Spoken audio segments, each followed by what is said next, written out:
Halo, apa kabar rekan-rekan semua? Assalamualaikum warahmatullahi wabarakatuh. Salam Nusantara. Kembali lagi di channel Robotik Nusantara. Pada kesempatan kali ini kita akan melanjutkan diskusi kita di dalam perkuliahan sistem embedded. Topik diskusi kita hari ini yaitu tentang embedded device comparison. Jadi ada beberapa embedded device yang akan kita perbandingkan yang mungkin paling populer ya seperti di pertemuan sebelumnya, bahwa ada beberapa embedded device yang populer yaitu dari mulai 8 bit sampai 64 bit. Nah, di sini kita akan membandingkan 4 embedded device yang sangat familiar, yang mungkin bisa digunakan untuk mengimplementasikan atau membuat aplikasi sistem tertanam. Berikut ini materinya, selamat menyaksikan. Nah, diskusi kita kali ini yaitu embedded device comparison, ya, perbandingan embedded device atau platform-platform embedded yang mungkin bisa digunakan dalam pengembangan atau mengembangkan aplikasi-aplikasi sistem tertanam. Seperti pada video sebelumnya sudah saya sampaikan bahwa ada beberapa embedded device yang populer, yaitu mulai dari 8 bit sampai ke 64 bit, yang diantaranya adalah Arduino, ya. Dan kali ini kita akan membandingkan dari beberapa embedded device, yaitu eh, diantaranya adalah Arduino, Raspberry Pi, MSP430, dan Tiva J series. Nah, apa kita akan lihat fitur masing-masing dari embedded device tersebut. Yang pertama adalah um, kita mengenal dulu ya, kita reintroduction, kembali mengenal dulu apa sih sebetulnya embedded system itu. Jadi embedded system ini adalah sistem tertanam, itu suatu sistem komputer yang memiliki fungsi khusus dalam sistem eh, mekanik dan kelistrikan yang lebih besar. Jadi sistem komputer dengan fungsi khusus yang berada di dalam sistem mekanik dan atau kelistrikan yang lebih besar. Nah, dan sistem ini, embedded system ini seringkali mengharuskan melakukan komputasi secara real time gitu ya. Nah, itu kita mengulang kembali tentang embedded system. Kemudian sistem tertanam ini sebagai bagian dari perangkat yang lengkap, yaitu seringkali termasuk perangkat keras, perangkat mekanis, ya. Biasanya terdiri dari itu. Jadi sistem tertanam itu mengontrol banyak perangkat yang umum digunakan saat ini. Saat ini banyak sekali sistem tertanam ya yang umum digunakan. Kemudian sekitar 98% dari semua mikroprosesor itu diproduksi sebagai komponen sistem tertanam. Nah, dengan dengan kondisi yang saat ini, dengan di era modern semacam ini, maka penggunaan kita itu sebagai orang ini, manusia, sudah tergantung kepada benda kecil yang disebut dengan mikroprosesor ataupun mikrocontroller, yang besarnya tidak mungkin hampir sama dengan koin 100 rupiah gitu kan. Nah, mungkin kita akan membahas atau mengulas, membandingkan embedded device. Yang pertama yaitu tentang Arduino. Mungkin ini sudah umum dipakai, digunakan di dalam kalangan, di dunia kalangan pendidikan ya, atau mahasiswa gitu ya, atau siapapun gitu ya. Nah, di sini Arduino, apa sih sebetulnya kelebihan dari Arduino? Jadi Arduino itu adalah platform prototype yang sifatnya open source. Dia berbasiskan perangkat keras dan perangkat lunak yang mudah digunakan. Dan Arduino sendiri itu menggunakan microcontroller ATmega 328 yang kebanyakan ya, seperti misalnya Arduino Uno itu menggunakan microcontroller jenis ATmega 328. Dan chip ini itu merupakan chip AVR yang diproduksi oleh Atmel, di mana arsitektur yang digunakan di dalam chip ini yang panjang ini ya, pada bagian panjang seperti IC ini, model DIP ya. Jadi arsitektur pada mikrokontrolernya ini arsitektur RISC, Reduced Instruction Set Computer. Jadi yang setiap proses eksekusinya itu, eksekusi datanya itu lebih cepat daripada arsitektur CISC, Complete Instruction Set Computer. Nah, Dan ATmega 328 ini merupakan mikrokontroler keluaran AVR 8 bit. Nah, jadi di dalam Arduino ini masih menggunakan 8 bit. Jadi beberapa tipe mikrokontroler yang sama dengan ATmega 8 ini itu antara lain ATmega 8 535, ATmega 16, kemudian ATmega 32, ATmega 328 ini ya. Dan yang membedakan di antara mikrokontroler seri 8 ini, ATmega 8 ini adalah ukurannya. Ukuran dari segi ukuran fisik, ukuran memori, kemudian banyaknya GPIO-nya, ya, kemudian peripheral yang ditanamkan di dalam mikrokontroler tersebut, ya, gitu. Kemudian dari segi fisiknya juga berpengaruh di sini. Nah, jadi ATmega yang digunakan Arduino ini lebih ukuran fisiknya lebih kecil dibandingkan seri-seri yang di atasnya tadi. Namun untuk memori dan peripheral itu ATmega ini juga tidak kalah dengan yang lain ya, karena ukurannya dan peripheralnya itu relatif sama dengan ATmega 8535. Hanya saja yang 32 ini, yang seri 328 ini memiliki GPIO yang sedikit. Nah, mikrokontrolernya ini juga memiliki beberapa fitur ya. Ada mikrokontroler yang IC-nya itu ya, dia ada 130 macam instruksi yang hampir semuanya dieksekusi dalam satu clock. Coba bayangkan, kalau mikrokontroler itu mengeksekusi satu clock ini sekitar dalam ukuran mikro ya, mikro detik. Dalam satu mikro detik, satu clock, ukuran mikro detik itu dapat mengeksekusi ribuan bahkan.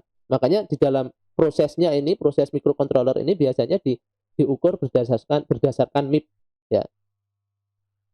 Nah, kemudian ada 32 kali 8 bit register serbaguna. Jadi ada sekitar 256 register. Kecepatannya mencapai 16 MIP ya. Million instruction per second ya.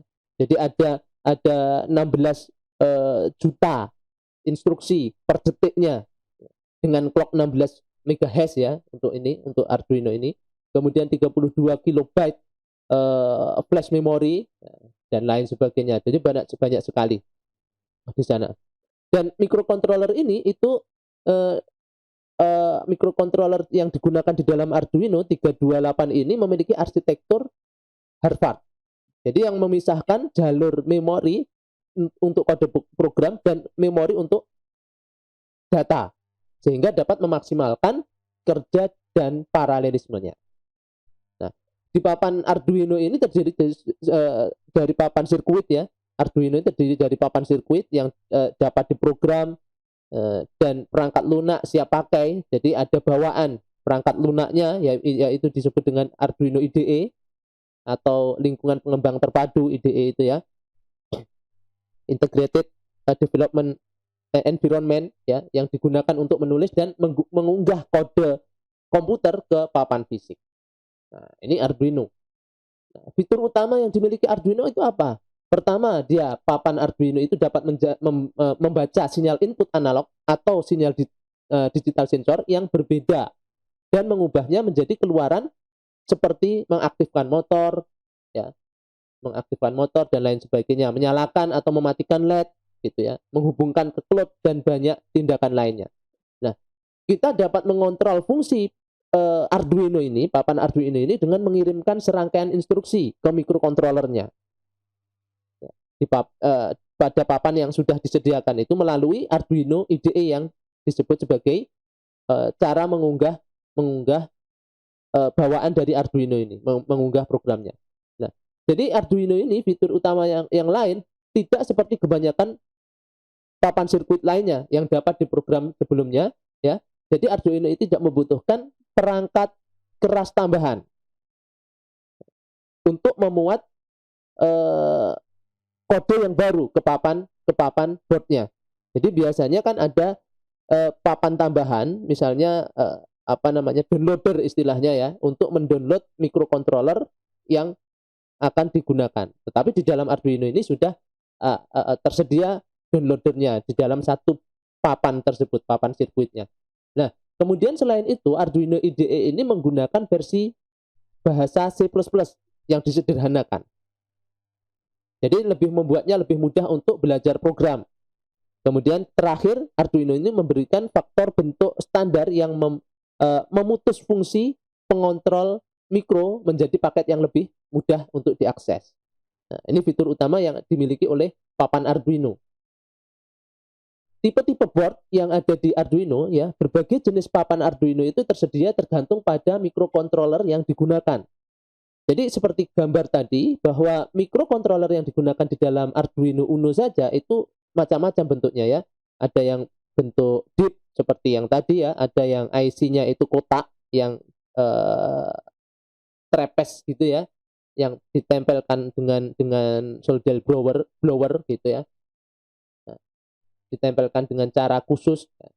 Jadi tergantung pada microcontroller yang digunakan. Namun semua papan Arduino itu memiliki satu hal umum, yaitu diprogram melalui Arduino IDE. Nah, perbedaan tersebut didasarkan pada jumlah input dan output, ya. Misalkan jumlah sensor, LED, dan tombol yang dapat kita gunakan pada satu papan tersebut. Terus kemudian kecepatan, tegangan operasinya itu bergantung juga pada yang perbedaannya, ya, tegangan operasi, faktor bentuk, dan lain sebagainya. Nah, beberapa papan board Arduino ini dirancang untuk disematkan dan tidak memiliki antarmuka pemrograman atau perangkat keras yang perlu dibeli secara terpisah, gitu ya. Jadi beberapa dapat berjalan langsung dari 3,7 volt baterai, yang lainnya setidaknya membutuhkan 5 volt. Kemudian papan Arduino berbasis ATmega 328, kemudian ada yang berbasis 32 U4, ada yang berbasis ATmega 2560, dan banyak lagi. Nah, kemudian Arduino Uno, kita lebih familiar dengan Arduino Uno ya, yang mungkin kita pelajari di sini. Jadi kita akan menggunakan papan Arduino Uno karena ini adalah papan paling populer di keluarga papan Arduino, ya. Selain itu, ini adalah papan terbaik untuk memulai pemahaman terhadap elektronika dan pengkodean. Jadi beberapa papan itu terlihat sedikit berbeda dari yang diberikan seperti di Arduino Uno ini, tetapi sebagian besar Arduino itu memiliki komponen yang sama. Mari kita lihat bagaimana papan dari Arduino Uno itu. Nah, di sini diberikan gambaran papan dari Arduino Uno, ya. Jadi ditunjukkan di sini ada beberapa nomor satu, ya. Nomor satu ini adalah untuk USB, ya, USB power, ya, di satu. Jadi di situ ada beberapa pin yang fungsinya sebagai berikut, ya. Ada serial 0RX, RX dan 1 itu TX, itu digunakan untuk penerima RX dan mengirim TX itu TTL dari data serial, ya. Pin ini terhubung pada pin yang corresponding dari USB ke TTL serial chip. Kemudian ada interrupt eksternal 2 dan 3. Nah, 2 dan 3. Pin ini dapat dikonfigurkan untuk trigger sebuah interrupt pada low value, rising and falling edge, atau perubahan nilai. Nah, itu. Kemudian ada PWM.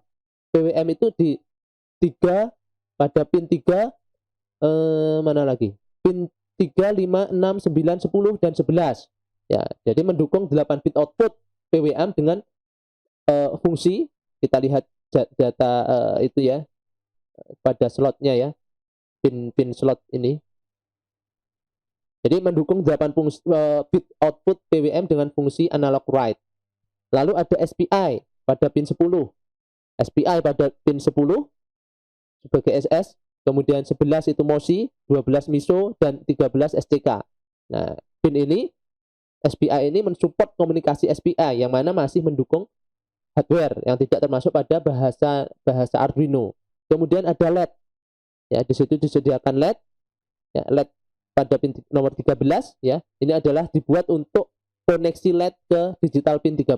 Ketika pin bernilai high, LED itu akan hidup. Kemudian ketika pin low, maka LED itu akan mati. Nah, di sini disediakan sebuah kontrolnya, ya, yang nomor 17 itu yang merah ya. Ini ada tombol merah, itu nomor 17 itu reset, tombol reset. Nomor 4 ini adalah clock-nya. Nomor 4 itu adalah clock. Nah, kemudian ada nomor 5 ini slot untuk reset. Nah, ini kaki-kaki dari setiap fungsinya. Nah, ini ada TXRX, itu LED ya. Ini nomor berapa ini? Nomor 14 itu LED TXRX. Kalau ada sinyal TXRX yang masuk, maka LED itu akan hidup, nomor 14. Nah, ini bagian dari Arduino tadi. Nah, jadi pada pin 1, deskripsi dari board tadi, pada pin 1 itu power USB ya. Papan Arduino dapat didukung dengan menggunakan kabel USB dari komputer. Yang perlu dilakukan hanyalah ya, kalau di sini papan pin 1 ini papan USB yang bisa dihubungkan langsung dengan komputer. Ya. Jadi yang perlu dilakukan hanyalah menghubungkan kabel USB ke koneksi USB. Kemudian ada pin 2, power barrel jack. Nah, pin 2-nya itu ada di sini. Yang warna merah ini, barrel jack ya. Papan Arduino ini dapat diberi daya langsung dari catu daya listrik AC dengan menghubungkan ke barrel jack. Kemudian ada pin 3 ya. Pin 3 ini pengatur tegangan ya. Pin 3 itu pengatur tegangan, di mana fungsi pengatur tegangan ini adalah untuk mengontrol tegangan yang diberikan ke papan Arduino dan menstabilkan tegangan DC yang digunakan oleh prosesor dan elemen lainnya. Kemudian ada pin 4. Pada bagian pin 4 di sini, ini kristal, yang namanya pin 4 itu kristal. Jadi kristal osilator. Jadi osilator kristal ini membantu Arduino dalam menangani masalah waktu. Jadi sebagai pendetak, sebagai jantung supaya si microcontroller tadi dapat bekerja gitu ya. Dan bagaimana Arduino menghitung waktu? Jawabannya adalah dengan menggunakan osilator kristal. Jadi angka yang tercetak di atas kristal Arduino ini adalah 16.000 H, 9H ya. Ini memberitahu kita bahwa frekuensinya itu adalah 16 juta Hz atau 16 MHz. Kemudian pada pin 5 ini ya, yang warna merah ini, pin 5 itu Arduino reset. Jadi Anda dapat mengatur ulang papan Arduino Anda, yaitu memulai program Anda dari awal. Anda dapat mengatur ulang papan Arduino Uno ini dengan dua cara. Pertama dengan menggunakan tombol reset yang ada di nomor 17 ya, nomor 17 ini yang warna merah, ini tombol reset juga. Kedua, kita dapat menghubungkan tombol reset eksternal ke pin Arduino berlabel reset 5. Jadi tombol reset eksternal itu juga bisa di tombol disambungkan ke pin 5 ini. Oke. Nah, kemudian kita itu tadi terkait dengan Arduino. Nah, sekarang kita ke embedded device yang mungkin lebih tinggi spesifikasinya daripada Arduino, yaitu MSP430. Ya. Apa sih MSP430 ini?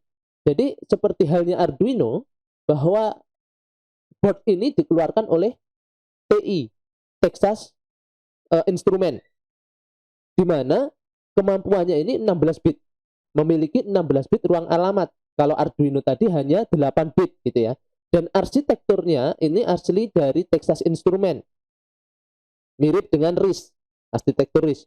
Nah, MSP430 ini memiliki beberapa keluarga seri ya. The MSP40 contains several families ya, contain several families from the low cost value family. Jadi dia memiliki beberapa keluarga yang berseri seperti halnya Arduino tadi. Dan mulai kalau di Arduino kan ada Arduino Uno, ada Arduino Nano dan lain sebagainya gitu ya. Kalau di sini MSP420 ini yang memiliki spesifikasi yang lebih tinggi 16 bit, yaitu mulai dari seri yang dengan berbiaya rendah hingga keluarga F6XX ya, keluarga F6XS yang paling canggih. Jadi setiap keluarga atau family ini biasanya ditargetkan pada satu set aplikasi dan berisi campuran peripheral tertentu gitu ya. Namun dalam sebuah family MSP ini, itu perangkat itu akan bervariasi. device-nya akan bervariasi sejauh jumlah flash dan RAM yang tersedia di sini. Jadi ketika Anda ingin mengembangkan suatu aplikasi dengan menggunakan development hardware dari buatan TI MSP430 ini, ya tergantung dari aplikasi yang dibuat, gitu kan? Tergantung dari kebutuhan yang aplikasinya.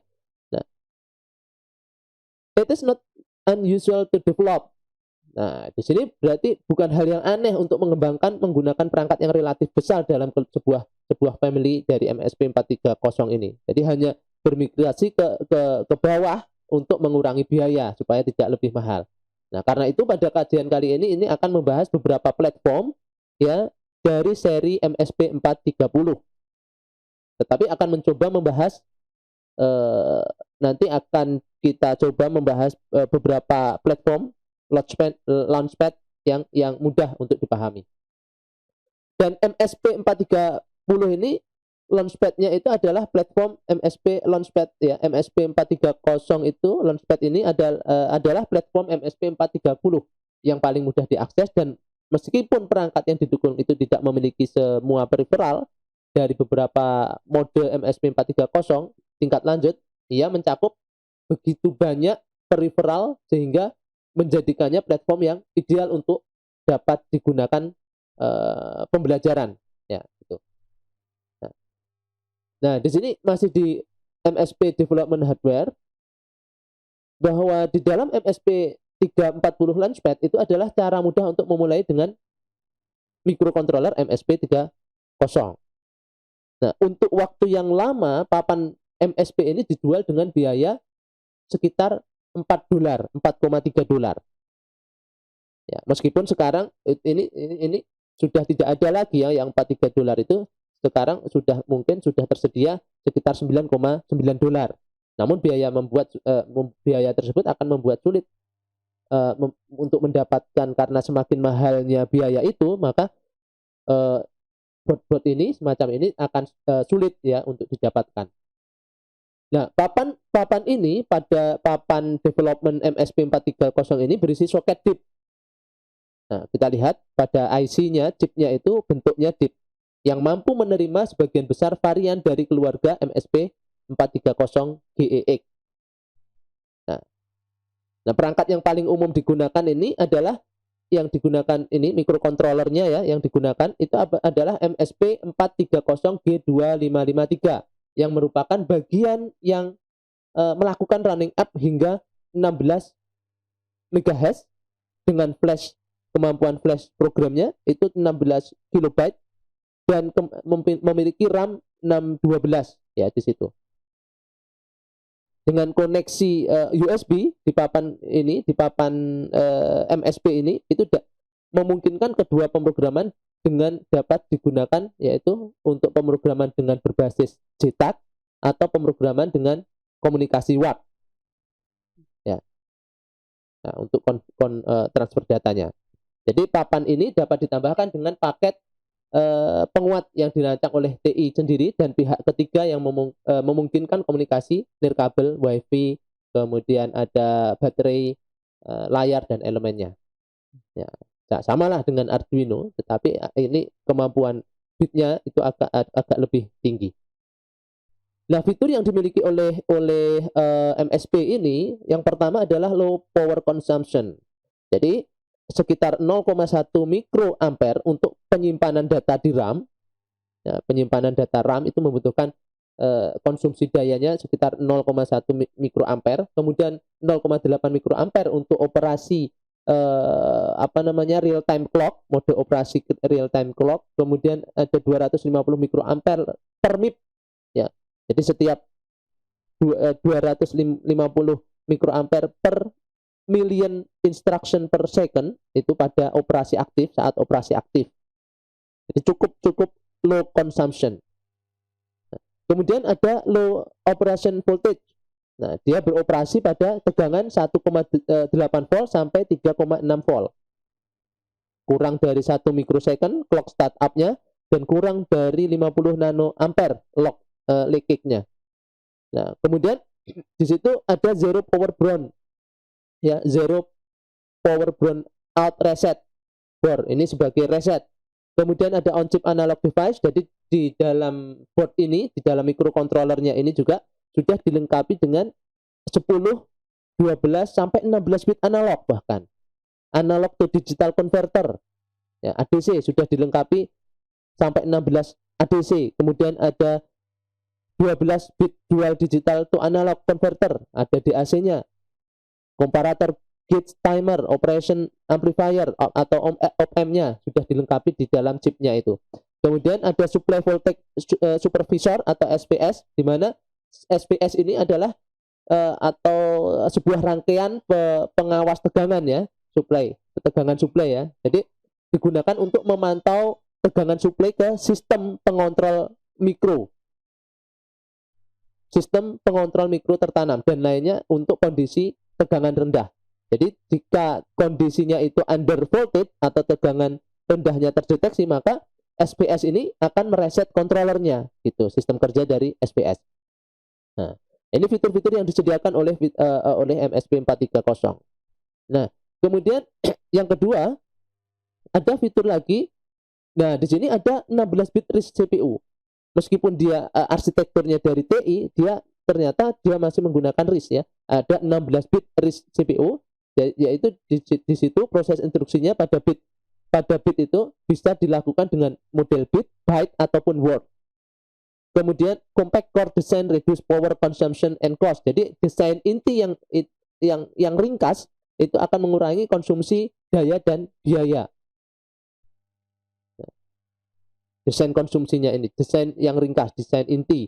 Kemudian compiler efisien compilernya lebih bagus, 27 core instruction, jadi ada 27 instruksi inti, 7 addressing mode ya, 7 mode pengalamatan. Kemudian ada kemampuan interupsi vektor yang begitu luas dibandingkan dengan Arduino. Nah, tingkat fleksibilitasnya bagaimana? Fleksibilitasnya ternyata di sini ada mencapai 256 KB in system programmable ISP flash. Untuk flashing program ke dalam papan ini bisa mencapai 256 KB. Kemudian mencapai 100 pin option. Ada 100 pilihan pin yang bisa digunakan.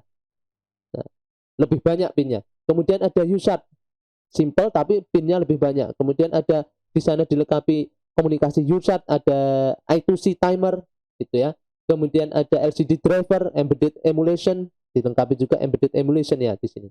Nah, itu fitur-fitur yang disediakan oleh MSP 32. Nah, kalau kita lihat di sini ada MSP 430 block diagram ya. Di situ ada basic clock system. Basic clock system itu adalah kristal yang sudah dimiliki oleh blok diagram tersebut ya, kristalnya. Kemudian CPU-nya bisa mencapai 16 MHz. Termasuk di sini include 16 register. Nah, di situ ada emulation 2 BP, kemudian JTAG interface dan spy by wire. Dan flashing programnya dia 2 KB, 1 KB. Nah, ini banyak sekali fungsi-fungsinya, kecil tapi simple untuk MSP 430. Kecil, simple tapi powerful gitu ya. Nah, ini diagram bloknya. Nah, kita akan mengenal lebih jauh yang paling sederhana dari keluarga MSP 430 itu adalah MSP 430 F5529 Launchpad. Nah, di sini seri ini itu adalah salah satu launchpad terbaru. Jadi F5529 itu bersamaan dengan family atau keluarga dari keluaran F55X yang mengintegrasikan pengontrol USB untuk membuka pintu ke aplikasi baru dan kemungkinan yang sebelumnya memerlukan konversi USB ke UART khusus gitu ya. Dan di sini dengan harga sekitar $12 kita bisa mendapatkan MSP yang dapat mencapai 25 MHz. Cukup murah. $120 ya, $12. $12 itu ya sekitar 300-an lah. Mungkin 300-an. Ya, itu sudah mencapai 25 MHz dan memiliki flash. Ini kemampuan untuk yang versi ini, launchpad yang versi ini 25 MHz ya. Memiliki flash 128 KB dan RAM 8 KB. Nah, jadi dengan menggunakan USB itu dapat mengimplementasikan kelas CDC dan lain sebagainya. Hanya saja di sini untuk versi MSP ini memang agak sulit dijangkau karena produknya adalah TI dan pasarannya lebih banyak ke Amerika ya sebetulnya untuk pasaran Texas Instrument ini. Nah, lalu ada versi lagi MSP 4305438 yang experimenter board. Jadi MSP yang F5438 dan MSP 430 F5438A ini adalah perangkat yang cukup populer karena memiliki flash 256 KB. Jadi menjadi beberapa perangkat MSP 430 ini terbesar, membuatnya ideal untuk membuat prototipe untuk mendukung berbagai aplikasi gitu ya. Beberapa fitur papan misalnya di situ ada soket 100 pin soket yang memungkinkan digunakan dalam komunikasi. Kemudian ada dot matrix LCD. Di sini sudah disediakan pada gambar itu dot matrix LCD. Ya. Kemudian output jack audio dengan amplifier audio on board. Nah, di sini amplifiernya sudah on board untuk yang jenis ini, eksperimen board untuk jenis ini, keluaran MSP ini. Kemudian ada 3 akselerometer, tiga aksis ya, 3 sumbu aksis. Joystick 5 posisi untuk navigasi. Nah, ini sudah disediakan dalam satu board ini, sudah lengkap sekali ini fitur-fiturnya. Header connector EM mendukung modul transceiver. Dan tentu di sini yang paling ditekankan di dalam embedded system itu adalah dayanya yang rendah. TI ini juga dayanya dalam konsep desainnya itu daya yang rendah ya, TI ini, Texas Instrument ini. Nah, ini untuk jenis MSP 5438 eksperimen board. Kemudian ada lagi keluaran MSP yaitu didesain sebagai USB stick seperti halnya USB stick ya, seperti halnya flash disk gitu ya. Nah, ini adalah salah satu kit keluaran TI juga paling populer yang tersedia dari TI bagi mereka yang ingin mencoba MSP 430 dengan transceiver near cable. Nah, kalau kita ingin package yang lebih simple itu adalah menggunakan EZ430. Nah, ini kalau di dalam Arduino versinya nano gitu ya, versinya yang kecil gitu. Nah, kit murah ini memungkinkan Anda untuk memulai menggunakan transceiver CC25550. Ya. Kemudian dengan menggunakan radio itu sekitar 2,4 GHz yang telah menjadi sangat populer frekuensi ini. Ya. Dan harganya pun agak sedikit mahal ya, ternyata di sini harganya ini agak sedikit mahal sampai mencapai $49 meskipun kecil tapi bisa mencapai $49. Nah, flashnya 32 KB. Nah, ini biasanya untuk memonitoring suhu ataupun atau tegangan gitu ya. Kalau untuk yang EZ430 RF 2500 kit. Nah, kemudian kita bahas di sini ada JTAG ya. Jadi JTAG itu ini berkaitan tentang programming, debugging, and flashing. Jadi pemrograman, kemudian debugging, kemudian flashing yang dilakukan di dalam MSP 430 ini berbeda dengan Arduino. Di dalam MSP 430 ini dilakukan melalui antarmuka JTAG ya. Atau versi pengurangan pinnya yang disebut spyware. Nah, jadi meskipun JTAG ini didasarkan pada spesifikasi IEEE 1149.1 ya, JTAG atau singkatan dari Joint Test Action Group ya. Jadi TI itu telah membuat modifikasi yang berarti harus digunakan programmer khusus MSP 430.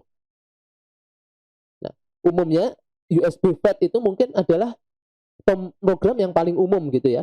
Kita menggunakan umumnya USB FAT. Jadi versi port yang paralel itu pernah tersedia, tetapi sejak itu menjadi punah karena hilangnya port paralel dan munculnya USB. Ya. Port paralel itu dulu terkesan cepat gitu ya, tetapi punah karena ada muncul USB serial yang memiliki kabel yang bisa panjang dan lebih cepat. Berbeda kalau paralel. Paralel itu prosesnya cepat, tetapi kabelnya pendek gitu ya. Jadi pemrograman USB FAT itu didukung oleh hampir semua compiler dan IDE, termasuk kode Composer Studio gitu. Jadi kalau kita bilang bahwa JTAG itu adalah sebuah protokol ya. Jadi cukup di protokol lain seperti USB itu adalah protokol UART. Ya, protokol untuk mentransfer data. Seperti halnya USB, UART itu adalah protokol untuk mentransfer data. JTAG itu juga sama. JTAG ini sebagai programming, debugging, dan flashing atau protokol yang digunakan untuk mentransfer data atau berkomunikasi dengan perangkat. Nah, kalau JTAG ini sistemnya adalah langsung berkomunikasi dengan CPU. Dan dengan bantuan protokol JTAG ini, CPU kita itu akan dapat langsung mengakses peripheral dan memori CPU. Ya. Nah, dan JTAG ini itu adalah merupakan aturan standar tadi ya, aturan standar IEEE ya 1149.1 yang berkembang pada tahun 1990.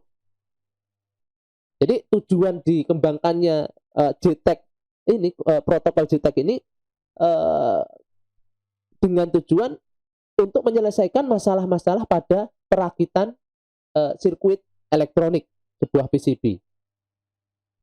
Nah, kalau kita lihat konektivitas dari JTAG ya, kenapa alasan kita menggunakan JTAG? Yang pertama, ini karena permasalahan dari koneksi semacam ini ya, yang A itu ya.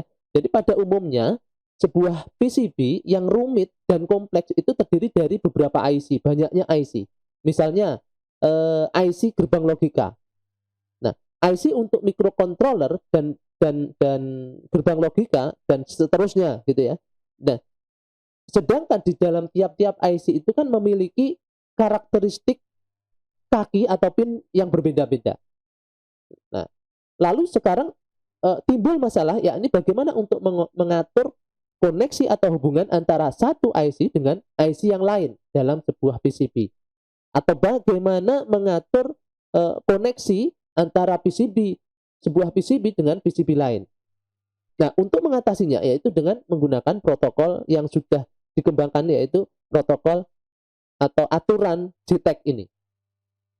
Jadi JTAG ini pada dasarnya kalau kita lihat pada gambar B itu adalah fungsi mengatur koneksi pin di semua IC yang ada. Misalkan sebuah data hendak dikirimkan ke sebuah board PCB gitu ya, yang di dalamnya terdapat IC FPGA dan IC CPU.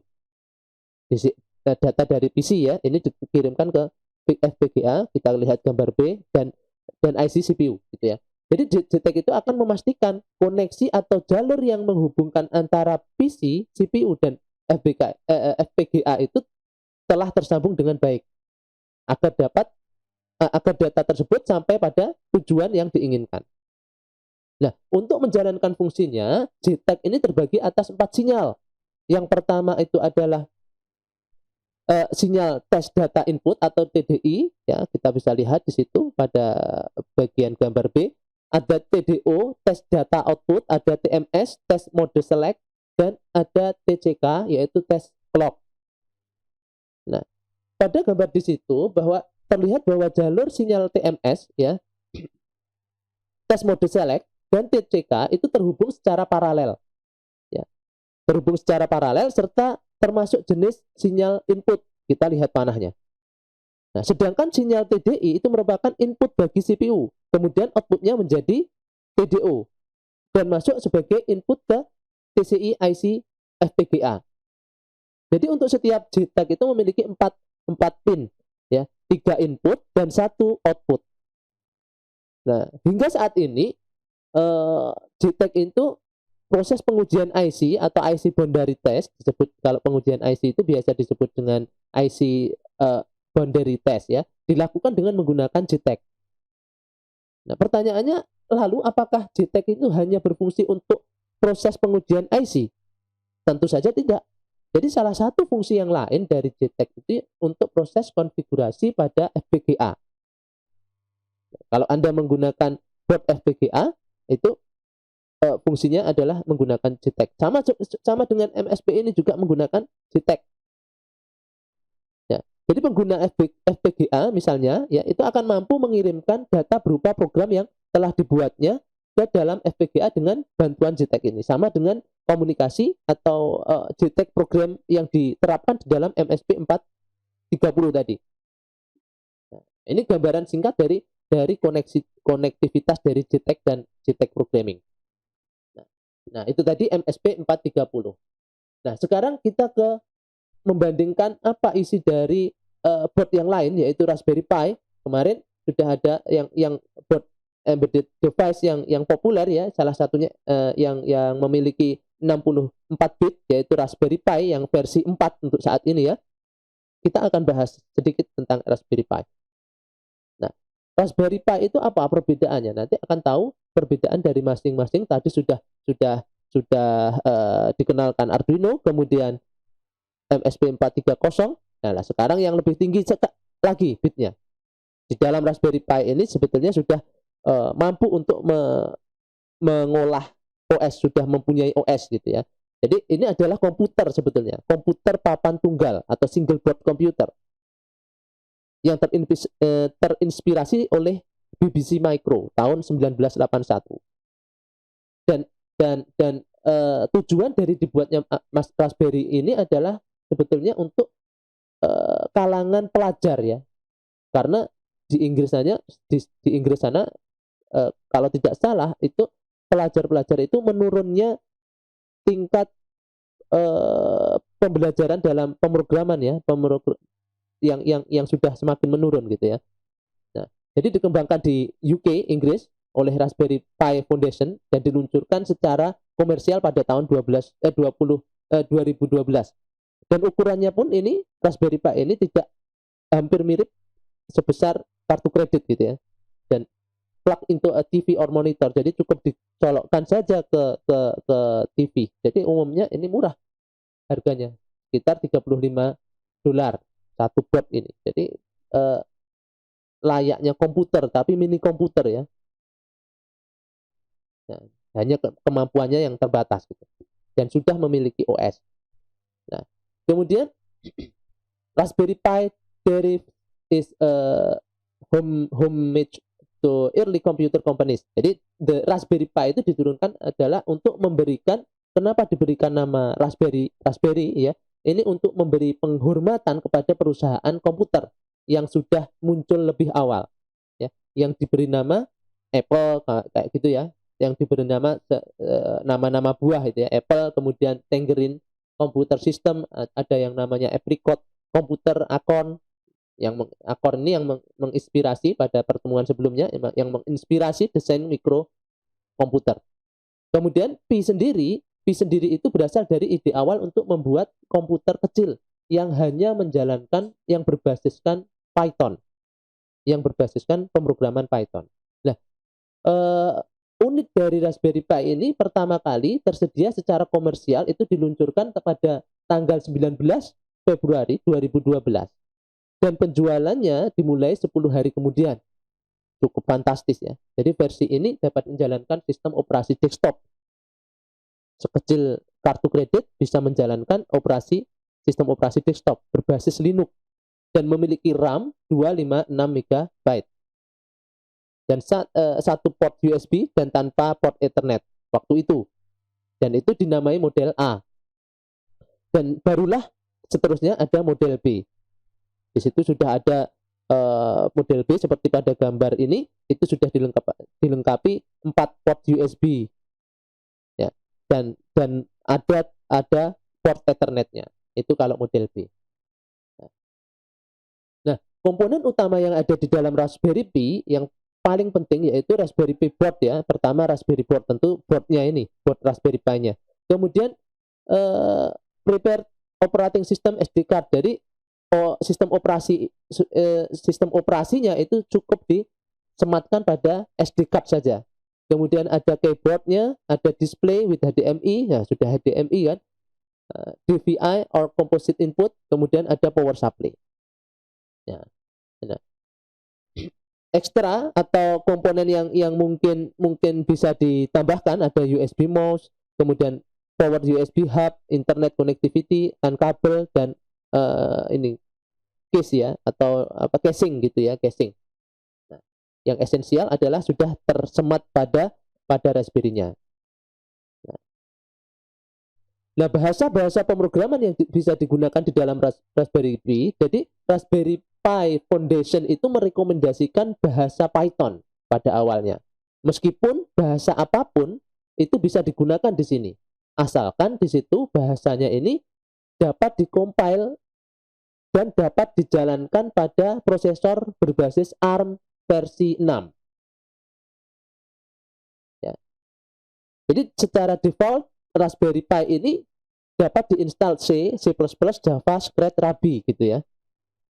Bahasa-bahasa pemrograman yang bisa digunakan.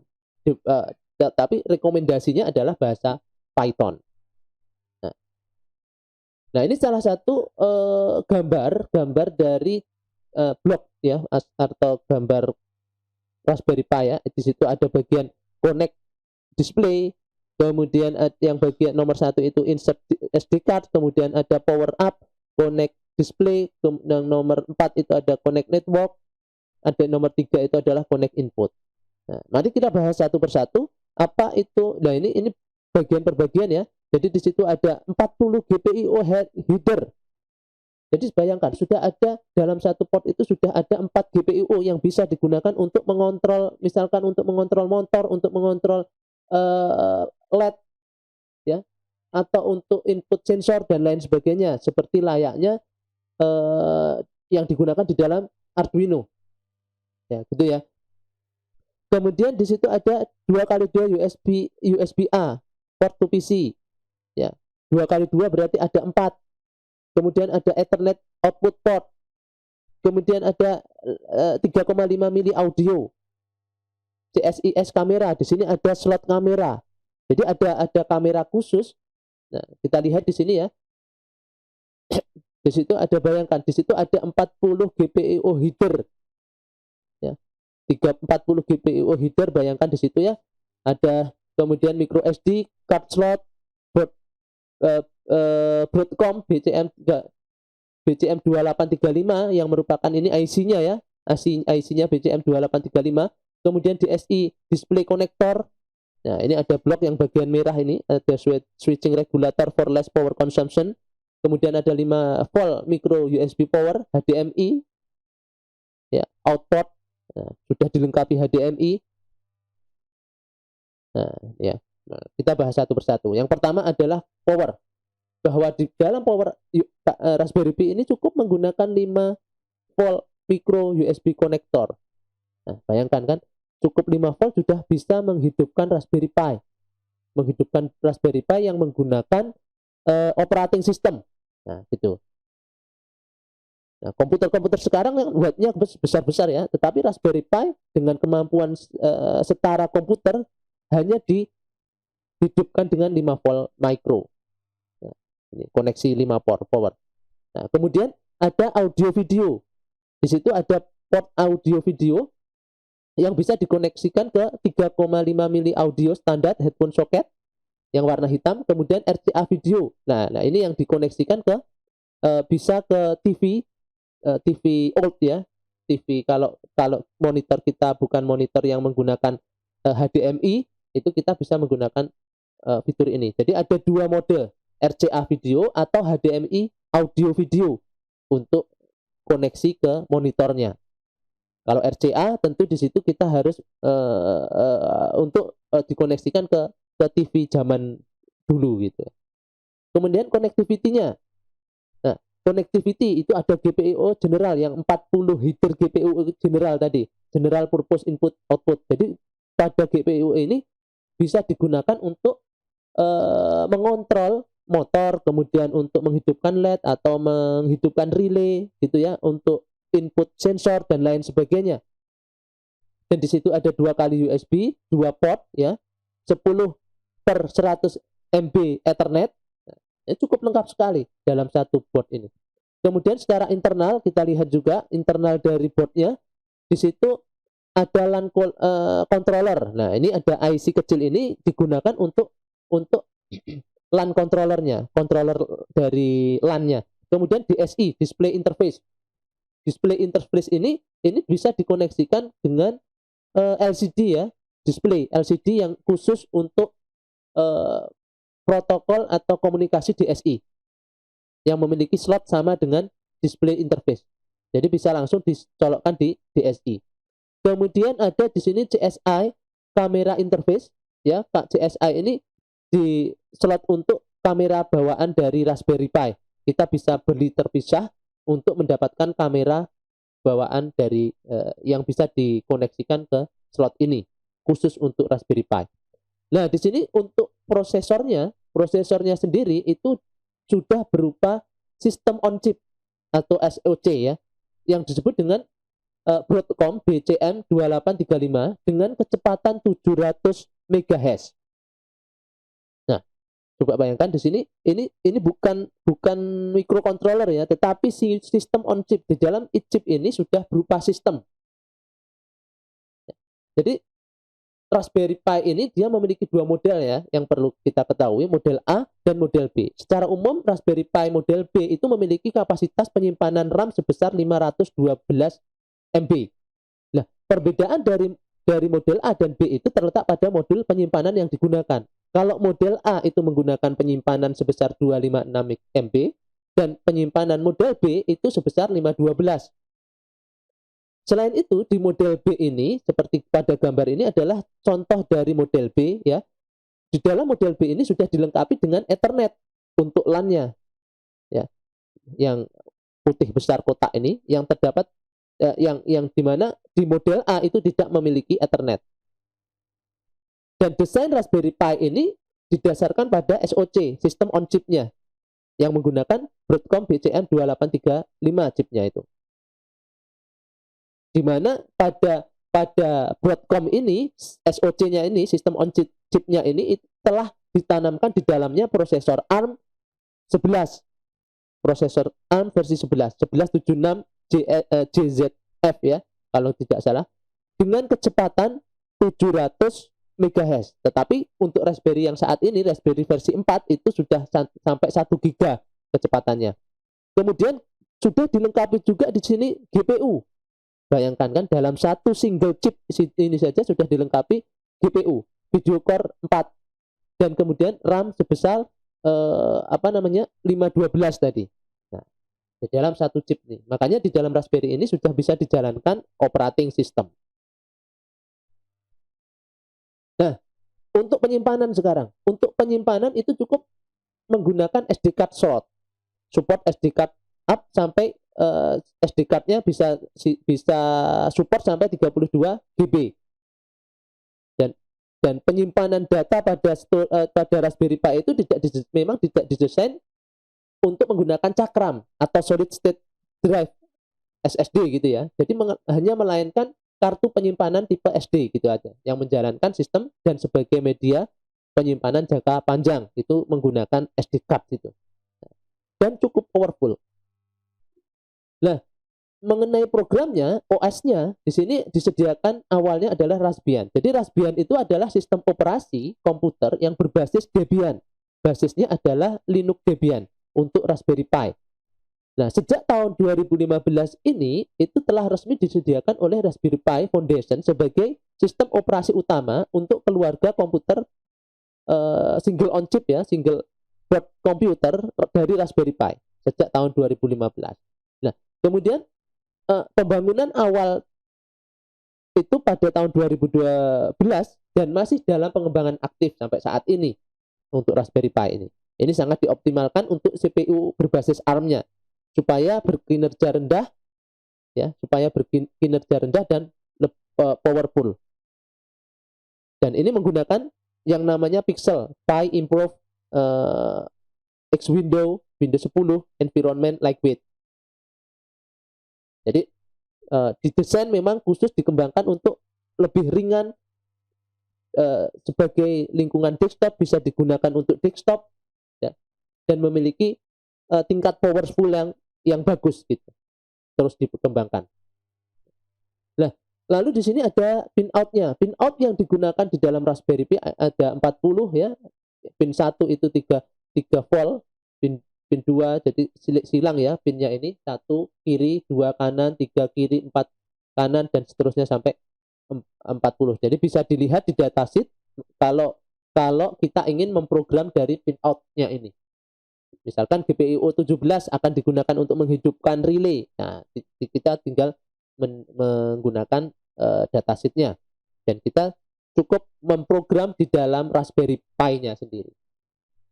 Dengan tentu harus diinstal Raspbian-nya ya, OS-nya dulu, baru kita memprogram di dalamnya untuk memprogram GPIO-nya. Cukup mudah. Nah, dengan Raspberry Pi ini kita bisa membuat aplikasi apa saja. Bisa digunakan untuk desktop PC, kita bisa membuat smart TV, kemudian media center, retro gaming, dan macam-macam banyaknya. Web server dan lain sebagainya gitu ya. Home automation system, kita bisa menggunakan Raspberry Pi. Nah, itu tadi sekilas tentang Raspberry Pi. Nah, sekarang kita masuk ke microcontroller yang terakhir, yang dimana pada mata kuliah sistem embedded ini akan lebih banyak digunakan. Praktikum yang akan kita lakukan itu kita menggunakan board dari TIVA C-Series. Ya. Apa sih sebetulnya TIVA C-Series ini? Jadi TIVA C-Series itu adalah launchpad ya. Jadi TIVA C-Series ini memiliki C-Series itu memiliki versi TM4C123G launchpad evaluation board namanya, atau diistilahkan launchpad. Kalau di TI Texas Instrument itu diistilahkan semacam itu. Dan TIVA C-Series ini juga sama dengan MSP 430, yaitu keluaran dari TI Texas Instrument. Nah, jadi TIVA C-Series TM ini itu Launchpad Evaluation Board ini adalah platform evaluasi berbiaya rendah untuk microcontroller berbasis ARM Cortex. Kalau yang tadi MCS 430 itu masih menggunakan RISC ya. Kalau di sini itu situ sudah menggunakan ARM Cortex M4F. Nah, desain Launchpad C-Series ini memiliki antarmuka perangkat yaitu USB 2.0 sebagai pengontrol mikronya. Jadi di situ ada IC mikro yang kotak tengah itu IC-nya adalah TM4C123GH6PMI. Kemudian dia memiliki fitur memiliki modul hibernasi dilengkapi dengan modul hibernasi. Kemudian ada modul-modul PWM ya. Seperti itu. Jadi TIVA C-Series Launchpad ini juga dilengkapi juga tombol pengguna yang dapat diprogram dan LED RGB untuk aplikasi khusus. Seperti halnya pada Arduino. Dan di sini the stackable header, jadi headernya itu dapat ditumpuk dari antarmuka TIVA C-Series sendiri. Jadi bisa ditumpuk-tumpuk setiap board. Misalkan kita ingin menumpuk dengan board yang lain, itu bisa ditumpuk di atasnya. Jadi untuk mempermudah dalam mengembangkan aplikasi kalau kita ingin menggunakan TIVA C-Series. Nah, ini papan itu bisa ditambahkan pada booster pack ya. Booster pack itu untuk slot untuk menambahkan board yang lain di atasnya gitu ya. Shield-nya lah istilahnya kalau di Arduino shield. Nah, jadi microcontroller TIVA C-Series ini adalah microcontroller yang berperforma tinggi dengan inti CPU-nya adalah 32 bit ya, sudah 32 bit dengan arsitektur ARM Cortex M4F. Jadi seri Cortex M itu biasanya merujuk pada akronim microcontroller kalau M. Yang berarti CPU yang dirancang untuk aplikasi spesifik dan sifatnya real time. Kemudian angka 4 sendiri pada M4F itu menunjukkan bahwa CPU itu memiliki semua fitur yang ada pada ARM Cortex M3. Nah, termasuk beberapa fitur tambahan seperti Digital Signal Processing atau DSP ya. Nah, sedangkan di situ ada yang namanya M4F. Nah, F-nya itu berarti floating. Maksudnya floating di sini kemampuan CPU-nya tersebut dilengkapi dengan floating point unit. Jadi bisa CPU-nya atau prosesornya bisa mengolah data-data floating. Floating ini data-data yang memiliki koma gitu ya.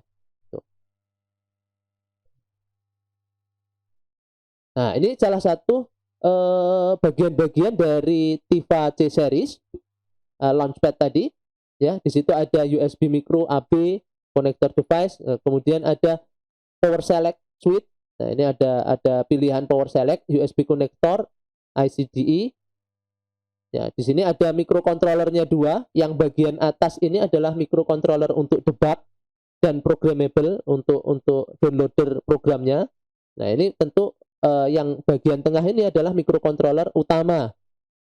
Ya, microcontroller utama. Nah, di situ ada Tiva C series Launchpad Booster Pack. Kalau kita ingin mengembangkan atau menambahkan board di atasnya gitu ya, di situ dilengkapi interface booster pack J1, J2, J3 dan seterusnya. Nah, di situ kan J1, J2, jadi satu pin ini disebut kalau di sini di launchpad ini J1, apa J dengan J ya. Nah, kit konten kalau kita membeli, ketika kita pertama kali membeli Tiva ini, apa sih isinya? Jadi Tiva C series launchpad ini berisi antara lain yaitu Tiva C series launchpad evaluation board sendiri, ya, boardnya ini sendiri. Kemudian ada ICDE, yaitu antarmuka debug. Kemudian ada USB micro B plug to USB A plug kabel. Jadi hanya dilengkapi 3 komponen ini saja kalau kita membeli kitnya. Nah, fitur yang berada di dalam Tiva itu apa? Pertama, launchpad Tiva C series ini dia memiliki fitur-fitur yang diantaranya microcontroller.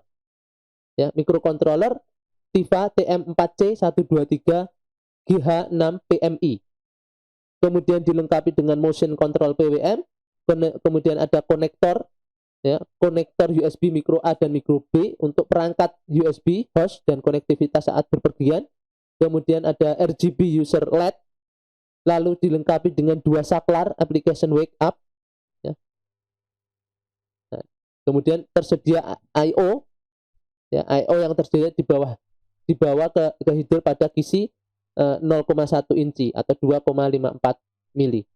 Nah, ini fitur-fitur yang dimiliki oleh, dan tentu kemampuannya ini melebihi dari MSP 2430 tadi ya. Nah, fitur yang lain itu adanya onboard ICDE. Jadi onboard ICDE itu adalah onboard integrated in circuit debug interface yang fungsinya untuk mengizinkan untuk memprogram ataupun mendebug onboard pada bahasa pemrograman microcontroller ya, menggunakan bahasa C ya, yang digunakan untuk itu, untuk memprogram dan mendebug. Kemudian ada reset switch, kemudian preload RGB quick start application, ya, didukung oleh TivaWare untuk perangkat lunak seri C, ya. Kemudian Tiva C series ini booster pack XL ya, interface dilengkapi juga semacam itu. Kalau kita ingin menambahkan, memperluas kemampuan dari platform launchpad seri C Tiva ini. Nah, itu booster pack ini ya, jadi booster pack itu pin ya, pin yang bisa digunakan untuk board yang lain gitu ya. Jadi Tiva C series launchpad ini menyediakan cara yang mudah dan murah untuk mengembangkan aplikasi dengan microcontroller TM4C123 GH6PM ya. Kemudian Tiva C series itu booster pack dan MSP 430 booster pack itu memperluas peripheral yang tersedia dan aplikasi potensial dari Tiva C series. Kemudian booster pack ini dapat digunakan dengan Tiva C series launchpad atau Anda cukup menggunakan pengontrol micro onboard sebagai prosesornya. Nah, jadi cukup kalau kita ingin menambahkan peripheral yang lain, cukup menggunakan microcontroller yang salah satunya ini, microcontroller yang pada gambar bagian tengah itu, hitam tengah kotak. Nah, spesifikasinya yang lain itu adalah ada board supply-nya itu 4,75 VDC sampai 525 volt. Ya, di situ ada debugger ICDE, USB micro B kabel. Nah, dimensinya itu cukup kecil, ya, 5 cm kali 5,7 cm dan 10 mili ketebalannya. Nah, breakout power output, nah ini 3,3 VDC, 5 volt VDC. Jadi bergantung pada penggunaan ampernya. Nah, tuh. Nah, ini spesifikasi yang lain. Jadi kesimpulannya, dari beberapa jenis board yang sudah kita bahas tadi, mana yang lebih bagus? Dari board yang kita bahas itu semuanya adalah board yang eh, populer di dalam mengembangkan untuk aplikasi pengembangan sistem tertanam. Meskipun saat ini sudah bermunculan board-board yang lain seperti halnya STM32 gitu ya. Jadi masing-masing board itu memiliki keunggulan, ya, keunggulan dan kekurangannya. Jadi ketika kita, yang penting itu ketika kita ingin menerapkan suatu atau membuat suatu aplikasi sistem tertanam, yang perlu diperhatikan adalah eh, kita harus tahu dulu deskripsi dan dari desain sistem yang akan kita buat, yang akan kita bangun. Ya, barulah kita nanti menentukan buat apa yang cocok dengan sistem yang kita desain. Jadi tidak asal-asalan, saya harus menggunakan Arduino, saya harus menggunakan Arduino Nano. Nah, jadi harus didesain dulu sistemnya, bagaimana kompleksitas dari sistem yang akan saya buat, sistem tertanam yang akan saya buat. Baru ditentukan prosesornya, mikrokontrolernya, boardnya, supaya lebih powerful hasilnya. Nah, itu tadi. Terima kasih materi hari ini. Salam jumpa dan semoga bermanfaat. Saya akhiri. Assalamualaikum warahmatullahi wabarakatuh.